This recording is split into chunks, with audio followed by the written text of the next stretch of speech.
എല്ലാ കൂട്ടുകാർക്കും നമസ്കാരം. സീരിയൽ മാനിയ വെറൈറ്റി സ്റ്റോറീസിന്റെ ഏറ്റവും പുതിയൊരു വീഡിയോയിലേക്ക് എല്ലാവർക്കും സ്വാഗതം കേട്ടോ. അപ്പൊ ഞാൻ എത്തിയിരിക്കുന്നത് നമ്മുടെ കുടുംബവിളക്ക് സീരിയലിന്റെ ഇന്നത്തെ ആ ഒരു സൂപ്പർ ഹിറ്റ് കഥയൊക്കെ ആയിട്ടാണ്. അപ്പം ചാനൽ ആരെങ്കിലും ആദ്യമായിട്ട് കാണുന്ന ആൾക്കാരാണെങ്കിൽ ഇഷ്ടപ്പെട്ടാൽ സബ്സ്ക്രൈബ് ചെയ്യുക. നേരെ നമുക്ക് സുമിത്രയുടെ ആ ഒരു കഥയിലേക്ക് പോയാലോ. അങ്ങനെതാ സിദ്ധു ആണെങ്കിൽ സുമിത്രയുടെ ആ ഒരു വിവരങ്ങളെല്ലാം അന്വേഷിച്ചു. അപ്പം അന്വേഷിച്ചിട്ടും സുമിത്ര മരിച്ചുപോയി എന്നുള്ള ആ ഒരു വാക്ക് കേട്ടതും സിദ്ധാർത്ഥിന് വളരെയധികം ഒക്കെ വിഷമമായി. അങ്ങനെ അവിടുന്ന് പോരുമ്പോഴാണ് നമ്മുടെ വിശ്വനെ കാണുന്നതും വിശ്വന്റെ വീട്ടിലേക്ക് കൂട്ടിക്കൊണ്ടു പോകുന്നതും. വീട്ടിലെത്തിയ പാടെ തന്നെ അനിരുദ്ധാണെങ്കിൽ മുഖം തിരിഞ്ഞു നിൽക്കുന്ന ഒരു അവസ്ഥയിലാണ്. അപ്പൊ തന്റെ മകന്റെ അടുത്ത് സിദ്ധു പോയി സംസാരിക്കുകയാണ്. മോനെ, അച്ഛൻ നിന്നോടും നമ്മുടെ കുടുംബത്തോടും ഒക്കെ ചെയ്തത് വളരെ വലിയ തെറ്റ് തന്നെയാണ്, നീ അച്ഛനോട് ക്ഷമിക്കണം എന്നും പറഞ്ഞ് സിദ്ധാർത്ഥ് ആണെങ്കിൽ നമ്മുടെ അനിരുദ്ധിനോട് മാപ്പ് ചോദിക്കുകയാണ്. അപ്പൊ ആ സമയത്താണെങ്കിലും അനിരുദ്ധ് പറയുന്നുണ്ട്, അച്ഛാ, ഏറ്റവും അധികം അച്ഛൻ ഞങ്ങൾക്ക് വേണ്ടിയിരുന്ന ഒരു സമയം ഉണ്ടായിരുന്നു. ആ സമയത്തൊന്നും അച്ഛൻ ഞങ്ങളോടൊപ്പം നിന്നിട്ടില്ല. പിന്നെ നമ്മളെല്ലാരും ഒരുപാട് സന്തോഷമായിട്ട് ജീവിച്ചിരുന്ന നമ്മുടെ ശ്രീനിലയം പോലും നഷ്ടപ്പെടുത്തിയത് അച്ഛൻ ഒരുത്തനാണ് എന്നുള്ള കാര്യം അനിരുദ്ധ് സിദ്ധുവിന്റെ മുഖത്ത് നോക്കി സംസാരിക്കുകയാണ്. അപ്പൊ ഇങ്ങനെയൊക്കെ കേട്ട് കഴിയുമ്പോഴത്തേക്കിനും സിദ്ധാർത്ഥിനും വലിയ വിഷമമൊക്കെ ആയിട്ടോ. മോനെ, അച്ഛനോട് നീ ക്ഷമിക്ക്, എന്തായാലും എന്റെ മോനെ കാണാൻ അച്ഛൻ ആഗ്രഹിച്ചു വന്നതല്ലേ, നീ ഇങ്ങോട്ട് തിരിഞ്ഞു നിൽക്കെന്ന് പറയാണ്.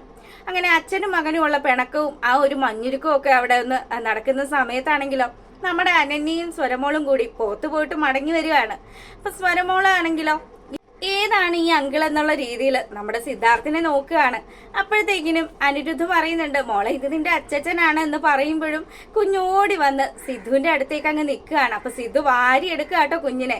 സിദ്ധു വിചാരിച്ചു വെച്ചിരിക്കുന്നത് ഇത് അനന്യയുടെയും അനിരുദ്ധിന്റെയും കുഞ്ഞാണ് എന്നുള്ള കാര്യമാണ്. പക്ഷേ സിദ്ധു ഇങ്ങനെ എടുത്ത് കുഞ്ഞിനെ കൊഞ്ചിക്കുന്ന കാണുമ്പോഴത്തേക്കിനും നമ്മുടെ അനന്യക്ക് ചെറിയൊരു ടെൻഷനൊക്കെ ഉണ്ട്.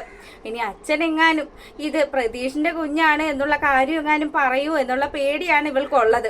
അതുകൊണ്ട് തന്നെ അവളാണെങ്കിൽ പെട്ടെന്ന് തന്നെ കുഞ്ഞിനെ താഴെ നിർത്താനായിട്ട്, മോളെ ഇങ്ങ് വാ, അച്ഛനെ ഒരുപാട് ബുദ്ധിമുട്ടിക്കല്ലേ എന്നും പറഞ്ഞ് വിളിക്കുകയാണ്. അപ്പോഴത്തേക്കിനും സിദ്ധു ആണെങ്കിൽ കുഞ്ഞിനോട് ചോദിക്കുകയാണ്, മോൾക്ക് ആരാണെന്ന് മനസ്സിലായോ? മോളുടെ അച്ഛനാണ് ഞാനെന്നും പറഞ്ഞ് കുഞ്ഞിനെ ഒരു ഉമ്മയൊക്കെ കൊടുക്കുമ്പോഴത്തേക്കിനും, അച്ഛനെ ഞാൻ ആദ്യമായിട്ട് കാണുന്നത്, ഞാൻ അച്ഛന്റെ ഫോട്ടോ പോലും കണ്ടിട്ടില്ല എന്നും പറഞ്ഞ് മോളാണെങ്കിൽ വലിയ രീതിയിൽ ഇങ്ങനെ സിധുവിന്റെ അടുത്തിരുന്ന് ഇങ്ങനെ കൊഞ്ചുമ്പോഴത്തേക്കിനും സിധു ചോദിക്കുകയാണ്, മോളുടെ അച്ഛമ്മയെ മോള് കാണാറുണ്ടോ എന്ന് ചോദിക്കുമ്പം, അതിന് അച്ഛമ്മയെ എങ്ങനെ കാണാനാണ്, അച്ഛമ്മ മരിച്ചു പോയതല്ലേ, മരിച്ചു പോയവരെ നമുക്ക് കാണാൻ പറ്റില്ലല്ലോ എന്നും പറഞ്ഞ് കുഞ്ഞു സ്വരമോൾ ഇങ്ങനെ പറയുമ്പോഴത്തേക്കിനും സിധുവിന് മനസ്സിലായി സത്യം തന്നെയാണ് താൻ കേട്ടത് എന്നുള്ള കാര്യം.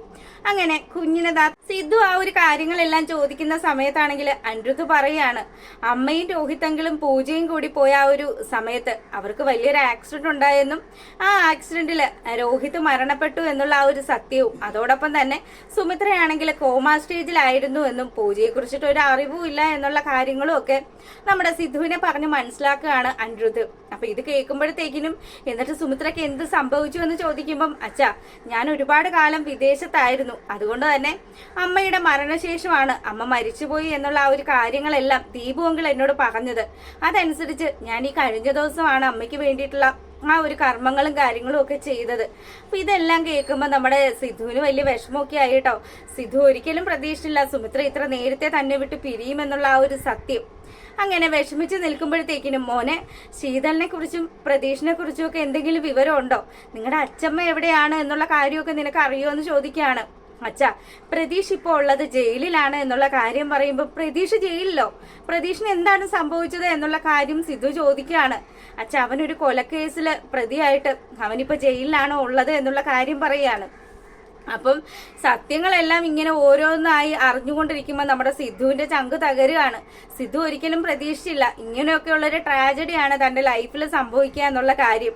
അങ്ങനെ ശീതളിന്റെ കാര്യം പറയുകയാണെങ്കിൽ, ശീതളും ഭർത്താവും ഒക്കെ ഈ സിറ്റിയിൽ എവിടെയൊക്കെ ഉണ്ട്. പക്ഷെ ശീതളിനെ ഞങ്ങളെ ആരെയും തമ്മിൽ കാണിക്കാനായിട്ട് സച്ചിൻ ഒരിക്കലും തയ്യാറല്ല എന്നുള്ള സത്യമൊക്കെ പറയുകയാണ്. അങ്ങനെ വളരെ വിഷമിച്ച് സിദ്ധു ആണെങ്കിൽ, എന്നാ അച്ഛൻ ഇവിടെ അടുത്ത് തന്നെയാണ് താമസിക്കുന്നത്, ഇനി ഇങ്ങോട്ട് വരാം, അല്ലെങ്കിൽ മോൻ അങ്ങോട്ട് വരണം എന്നുള്ള കാര്യമൊക്കെ പറഞ്ഞ് അവിടുന്ന് യാത്ര പറഞ്ഞിറങ്ങുകയാണ്. അപ്പൊ ഈ സമയത്താണെങ്കിലും വഴിയരികില് നമ്മുടെ സിദ്ധാർത്ഥിനെ കാത്തുകൊണ്ട് പരമശിവത്തിന്റെ ഗുണ്ടകൾ നിൽക്കുകയാണ്. അപ്പം ഗുണ്ടകളെ കണ്ടതും ഇവന് കാര്യം പിടികിട്ടി, എന്തൊക്കെയോ പരമശിവൻ പ്ലാൻ ചെയ്യുന്നുണ്ട്, തന്നെ ഇല്ലായ്മ ചെയ്യാനുള്ള പ്ലാനിങ് തന്നെ ആയിരിക്കും എന്നുള്ള കാര്യം മനസ്സിൽ വിചാരിച്ചുകൊണ്ട് അത് ധൈര്യപൂർവ്വം കൈകാര്യം ചെയ്യാനായിട്ട് സിദ്ധു വണ്ടിയിൽ നിന്ന് ഇറങ്ങുകയാണ്. അപ്പൊ അപ്പൊ ഇറങ്ങുന്ന സമയത്താണെങ്കിലോ ഈ ഗുണ്ടകൾ നമ്മുടെ സിദ്ധുവിനെ ഇടിക്കുകയാണ്. അപ്പൊ ഇടിച്ച് ഇങ്ങനെ ഒരവശതയിൽ ഇങ്ങനെ നിൽക്കുമ്പം സിദ്ധുവും തിരിച്ച് ഫൈറ്റ് ഒക്കെ ചെയ്യുന്നുണ്ട്. അങ്ങനെ നിൽക്കുമ്പോഴാണ് നമ്മുടെ പരമശിവത്തിന്റെ ആ ഒരു എൻട്രി. പരമശിവൻ വന്ന പാടെ നിന്നോട് ഞാൻ ഒന്ന് പറഞ്ഞതാണ്, അതെ നീ എന്റെ ഷർട്ടിന്റെ കോളറിൽ കൈവച്ച് സംസാരിച്ച സമയം തന്നെ നിന്നെ ഞാൻ ഷൂട്ട് ചെയ്ത് വീഴ്ത്തേണ്ടതാണ്. പിന്നെ നിന്നെ അങ്ങനെ കൊന്നു കഴിഞ്ഞാല് ഇപ്പം നീ അന്വേഷിച്ച് നടക്കുന്ന പലരും ഉണ്ടല്ലോ, അവര് എനിക്കെതിരെ തിരിയണ്ട എന്ന് വിചാരിച്ചിട്ടാണ് നിന്നെ നൈസായിട്ട് ഒഴിവാക്കാനൊക്കെ എനിക്ക് അറിയാമെന്നും പറഞ്ഞ് സിദ്ധുവിനെ ഇങ്ങനെ വെല്ലുവിളിക്കുമ്പോൾ സിദ്ധു പറയുന്നുണ്ട്, ഒരു കാരണം വെച്ചാലും എന്റെ തറവാട് ഞാൻ ഇനി നിനക്ക് തരാൻ തയ്യാറല്ല, അതെനിക്ക് മടക്കി വേണം എന്നുള്ള കാര്യം അവിടെ വെച്ചും ആവശ്യപ്പെടുകയാണ്. അപ്പം ആൾക്കാർ കൂടി അതൊരു സീനാകുമെന്ന് മനസ്സിലാക്കി പരമശിവ ആണെങ്കിൽ ഗുണ്ടകളോട് പറയാണ്, അവനിപ്പോ വിട്ടേര്, അവനെ നമ്മുടെ കയ്യിൽ തന്നെ കിട്ടും എന്നുള്ള കാര്യമൊക്കെ പറഞ്ഞുകൊണ്ട് ഇവരിങ്ങനെ ഇവിടുന്ന് പോവുകയാണ്. അപ്പൊ ഈ സമയത്താണെങ്കിൽ സുമിത്രയെ കാണിക്കുക കേട്ടോ. സുമിത്രയാണെങ്കിൽ സരസ്വതി അമ്മയുമായിട്ട് ഇരുന്ന് സംസാരിക്കുകയാണ്. അപ്പൊ സരസ്വതി അമ്മ പറയുന്നുണ്ട്, മോളെ എന്റെ മോൻ ഈ നാട്ടിൽ തന്നെ ഉണ്ട്, അമ്മ പറഞ്ഞത് സത്യം തന്നെയാണ്, നീ അരവിന്ദനോട് ചോദിച്ചപ്പം അവനും അത് തന്നെയല്ലേ പറഞ്ഞത്, അതുകൊണ്ട് മോൾ ഒരു കാര്യം ചെയ്യണം, എങ്ങനെയെങ്കിലും എന്റെ മോനെ കണ്ടുപിടിക്കണമെന്ന് പറയുകയാണ്. അവൻ വന്നു കഴിഞ്ഞാൽ ഉറപ്പായിട്ടും നമുക്ക് നമ്മുടെ ശ്രീനിലയം തിരികെ കിട്ടും, അതുകൊണ്ട് നീ അതിനുള്ള കാര്യങ്ങളൊക്കെ ചെയ്യണമെന്നും പറഞ്ഞ് ഇങ്ങനെ സുമിത്രയോട് സംസാരിക്കുകയാണ്. അപ്പൊ സുമിത്രയാണെങ്കിലോ, അമ്മ വിഷമിക്കൊന്നും വേണ്ട, നഷ്ടപ്പെട്ട കാര്യങ്ങളെല്ലാം നമുക്ക് തിരികെ പിടിക്കാമെന്നുള്ള കാര്യമൊക്കെ പറഞ്ഞ് ഇങ്ങനെ നിൽക്കുമ്പോഴാണ് പരമശിവ ആ ഒരു വീട്ടിലേക്ക് കയറി വരുന്നത്. പരമശിവവും രഞ്ജിതയും തമ്മിൽ സംസാരിച്ച് നിൽക്കുകയാണ്. അപ്പൊ ഇവര് സംസാരിച്ച് നിൽക്കുന്ന സമയത്താണെങ്കിലും സുമിത്ര അങ്ങോട്ട് വരികയാണ്. അപ്പൊ സുമിത്ര വന്നതും സുമിത്ര പറയാണ്, ആരുടെ എന്ത് സ്വത്ത് അടിച്ചു മാറ്റുന്ന കാര്യമാണ് രണ്ടാളും കൂടി ചർച്ച ചെയ്യുന്നത്. ആഹാ, സുമിത്ര ഇവിടെ ഉണ്ടായിരുന്നോ, അല്ല എന്താണ് സുമിത്ര ഇവിടെ എന്നുള്ള രീതിയിൽ പരമശിവ ഇങ്ങനെ ചോദിക്കുമ്പോഴത്തേക്കിനും അതിപ്പോ എന്ത് പറയാനാണ്, എന്റെ ഭർത്താവിനൊരു അബദ്ധം പറ്റി, അങ്ങേര് ആ ഒരു സരസ്വതി അമ്മയെ വണ്ടി ഇടിപ്പിച്ചു എന്നുള്ള കാര്യം പറയാണ്. സരസ്വതി അമ്മയ്ക്ക് ആക്സിഡന്റ് ആയതും പുള്ളിക്കാരി ഞങ്ങളുടെ തലയിലായെന്നും അവരെ നോക്കുന്നതിന് വേണ്ടിയിട്ടാണ് സുമിത്ര ഈ വീട്ടിൽ നിർത്തിയിരിക്കുന്നത് എന്നുള്ള കാര്യവും രഞ്ജിത പരമശിവത്തിന്റെ അടുത്ത് പറയാണ്. അപ്പൊ പരമശിവൻ പറയുന്നുണ്ട്, എന്തായാലും ഈ ഒരു അട്ടയെ ഇവിടെ അധിക കാലം നിർത്തുന്നത് നല്ലതായിരിക്കില്ല രഞ്ജിതയുടെ നിലനിൽപ്പിനെ ഇത് ബാധിക്കുമെന്നുള്ള കാര്യമൊക്കെ പരമശിവൻ ഇങ്ങനെ രഞ്ജിതയ്ക്ക് മുന്നറിയിപ്പ് നൽകുകയാണ്. അപ്പൊ രഞ്ജിതയാണെങ്കിലോ, വേണ്ട രീതിയിൽ തന്നെ കൈകാര്യം ചെയ്തോളാം പരമശിവം, എന്തായാലും ഇവളുടെ ഈ ഒരു പൂഴ്ന്ത് വിളയാട്ടം അത് ഞാൻ അവസാനിപ്പിക്കുമെന്നുള്ള രീതിയിൽ രണ്ടാളും കൂടി ഇങ്ങനെ ഇരുന്ന് സംസാരിക്കുകയാണ്.